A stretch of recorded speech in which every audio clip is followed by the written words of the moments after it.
కదలలేదు. ఎందుకంటే ఆయనకు విశ్వాసం, తనున్న చోట దేవుడు ఉన్నాడు అని. తన నిలిచి ఉన్న చోట దేవుడు నిలిచి ఉన్నాడు. ఒక దేవుడు వదిలిపెట్టేవాడు కానీ కాదు. 121వ సంకీర్తన 2వ వచనం, యెహోవా వలనే నాకు సహాయము కలుగును.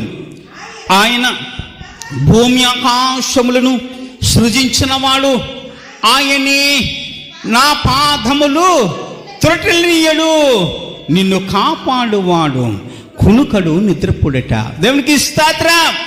ఆయన నా పాదములు తొట్టిల్లిపోనీయడట. తొట్టిల్లిపోవటం అంటే ఏంటండి? ఏంటి తొట్టిల్లిపోవటం అంటే? తొట్టిల్లిపోవటం ఎలాగుంటుంది తెలుసా?